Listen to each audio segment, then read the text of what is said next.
नमस्कार दोस्तों, welcome to 10x trader. मैं हूं राजेश कुमार और आज हम बात करने वाले हैं डी मार्ट के बारे में, यानी एवेन्यू सुपरमार्ट के बारे में। दोस्तों, आप ये मनी कंट्रोल मैंने ओपन करके रखा हुआ है। देख सकते हैं कि DMart operators net profit rises 17% to 690 crore, revenue up 17.3%। यानी कि क्वार्टर 3 का जो रेवेन्यू है वो लगभग 17% अप है और प्रॉफिट भी 17% ही अप है। जो नेट प्रॉफिट है वो 17% ही अप है, यानी कि 690 करोड़ का प्रॉफिट हुआ है।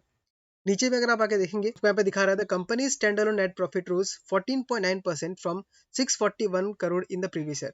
यानी प्रीवियस ईयर में सिर्फ 641 करोड़ का था, लेकिन अब वो हो चुका है 14% बढ़ के 690 करोड़ का, जो कि काफी अच्छा खासा ग्रोथ हमें दिख रहा है। ईयर ऑन ईयर अगर देखें तो 17% उनका रेवेन्यू ग्रो हुआ है। पिछले साल पे इस क्वार्टर का जो 11,500 करोड़ था, अब वो 13,500 करोड़ के आसपास पहुंच चुका है। तो बहुत ही बढ़िया हमको इंप्रूवमेंट दिखा है डीमार्ट में। और ये तब हो रहा है जब लोगों को डीमार्ट में कुछ ना कुछ स्टॉक में डाउनफॉल नजर आ रहा था और लोग एक्सपेक्ट कर रहे थे कि इन्फ्लेशन की वजह से जो सेल्स थोड़ा कम होगा। तो ये बात भी सही है, यहाँ नीचे बताया गया है this time the festive season sales were lower than expected in non FMCG. यानी जो नॉन एफएमसीजी है उसमें जो सेल्स था वो कम था। नॉन एफएमसीजी मतलब क्या हो गया? जो डेली के खर्चे से अलग चीज है, मान लीजिए कपड़ा हो गया, जूता हो गया, उस टाइप की चीजें। लेकिन एफएमसीजी के अंदर था, जैसे कि एडिबल ऑयल हो गया, उसमें जो है काफी अच्छा खासा ग्रोथ नजर आया बाइंग में, हाई इन्फ्लेशन होने के बाद भी। यहाँ पे एक छोटा सा अपडेट ये भी है कि Avenue Supermart further noted that it has approved the appointment of Harishchandra Bharuka, an industry veteran with 4 decades of experience as its independent director for term of 5 consecutive starting. तो एक नए इंडिपेंडेंट डायरेक्टर यहाँ पे आए हुए हैं। तो इनका पास ऑलरेडी बहुत सारा अच्छा खासा लगभग 40 साल का एक्सपीरियंस है, तो ये अच्छा खासा कंपनी में कुछ इंपैक्ट डाल सकते हैं। तो हमने यहाँ पे देखा कि जो क्वार्टर 3 का रिजल्ट था वो ठीक ठाक ही है।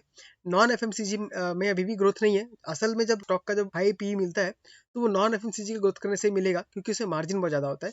लेकिन हम देख सकते हैं कि फिर भी कंपनी ठीक काम कर रही है, उतना खराब नहीं है। अब जरा टेक्निकल एनालिसिस कर लेते हैं। यहाँ पे देख सकते हैं चार्ट में, ये डेली चार्ट है।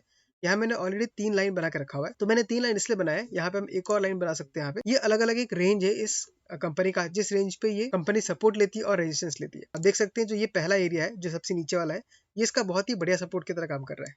पहले ये रेजिस्टेंस था, जब इसको ब्रेकआउट दिया तो काफी ऊपर गया। देख सकते हैं ये इसका सेकंड टाइम रेजिस्टेंस इसने फेस किया सपोर्ट की तरह। सेकंड टाइम जब स्टॉक नीचे आया तो इस जगह कुछ ने सपोर्ट की तरह काम किया, यानी वो लेवल है हम लोग का 3400 का। इस जगह पे अगेन सपोर्ट की तरह काम किया और यहाँ से स्टॉक हमको थोड़ा सा अप मूव करते हुए दिख रहा है। अब देख सकते हैं ये पहला सपोर्ट हो गया।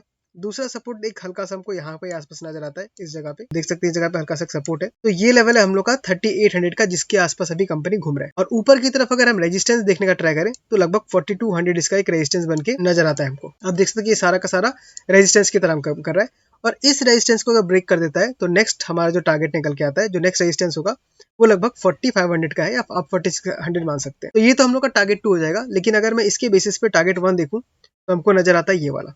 अभी जिस प्राइस पे घूम रहा है वहां से ये 4200 तक जा सकता है। अब अगर ये 4200 तक जाता है तो हमें कितना का रिटर्न मिल सकता है?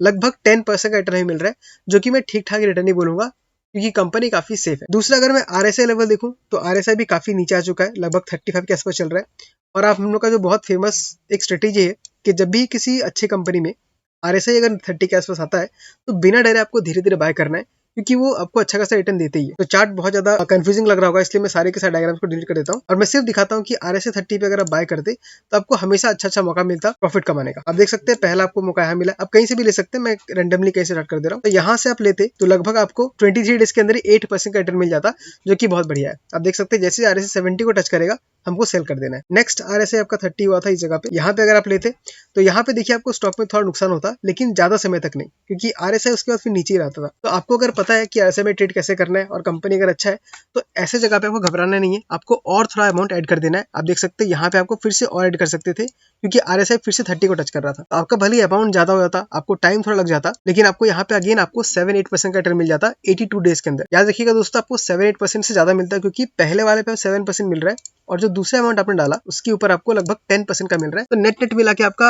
8-9% का रिटर्न मिल जाता है, बहुत ही बढ़िया होता सिर्फ 82 डेज के अंदर। अब देख सकते हैं जब जब आरएसआई 30 पे आ रहा है या 30 के आसपास आ रहा है तो स्टॉक हमें एक अच्छा खासा मूव देता है। इधर पे एक नीचे है, इधर पर एक है और यहाँ पर एक है, और इसको भी आप मान सकते हैं अगर आप थोड़ा रिस्की ट्रेड लेना चाहते हैं तो। देखिए यहाँ से अगर आप लेते तो यहाँ पे आपको बहुत ही बढ़िया यहाँ पे रिटर्न मिलता है, लगभग 22% का, वो भी एक ही महीने के अंदर। इधर पे अगर ले लेते तो यहाँ भी आपको 8% का रिटर्न मिल जाता 22 दिन के अंदर। यहाँ पे रहते तो भी आपको मिलता लगभग 8% का ही। यहाँ पे रहते तो भी अगर आपको इस बार 15% का रिटर्न मिलता, और सेम चीज हमें यहाँ मिल रहा है। और यहाँ से अगर ये प्रीवियस जिसका नेक्स्ट टारगेट है वहां को टच कर लेता है तो अगेन आपको 8% का रिटर्न मिल जा रहा है, मे बी 1 महीने के अंदर, 2 महीने के अंदर। तो ये डीमार्ट का जो चार्ट है वो काफी कंफर्टेबल लग रहा है फिलहाल इस जगह पे लेने के लिए, क्योंकि एक तो आरएसआई आपका ओवरसोल्ड हो चुका है और थोड़ा सा और नीचे अगर आ जाता है तो इसका 200 डेज का मूविंग एवरेज का सपोर्ट इसको मिल सकता है। तो अगर हम यहाँ पे देखें तो यहाँ पे लेने के बाद हमको डाउनफॉल नजर जो आता है वो लगभग 3% का आ सकता है, और जो हमें टारगेट मिल रहा है वो लगभग 8% का मिल रहा है। आप देख सकते हैं कि यहाँ पे रिस्क रिवार्ड लगभग 1:3 का है, ऑलमोस्ट 3 मान सकते हैं हम। लेकिन अगर आप ध्यान से देखें तो इसमें कोई रिस्क है ही नहीं, क्योंकि स्टॉक अगर नीचे आता है तो वहां पे आपको और थोड़ा सा ऐड कर लेना है, क्योंकि वहां से अगर जाता है, क्योंकि यहाँ से अगर रिटर्न देगा तो आपको लगभग 10% का दे देगा, तो काफी अच्छा खासा प्रॉफिट आपको आ सकता है। तो दोस्तों ये मैंने शेयर किया आपके साथ डीमार्ट शेयर के बारे में कि अभी हम यहाँ पे क्या कर सकते हैं। आप देख सकते हैं बहुत ही अच्छा खासा कंसोलिडेशन हुआ है। लगभग 2021 से 2023 तक इसने पूरा 2 साल तक बहुत अच्छा परफॉर्मेंस नहीं दिया है, तो एक रेंज में फंस गया है। और जब भी रेंज में कोई स्टॉक फंसता है तो उस जगह पे हम ट्रेड कर सकते हैं आराम से, स्विंग ट्रेड। तो दोस्तों अब अगर आपको ये वीडियो अच्छा लगा तो इस वीडियो को लाइक कर दीजिए। अगर आपको सजेशन देना चाहते हैं तो कमेंट करके बताइए, और हो सके तो इस चैनल को सब्सक्राइब भी कर दीजिए, क्योंकि ऐसे वीडियोस में टाइम लेके आते रहता हूँ। ठीक है दोस्तों, मिलते हैं अगले वीडियो में किसी अगले स्टॉक के साथ। तब तक के लिए tata bye bye, take care.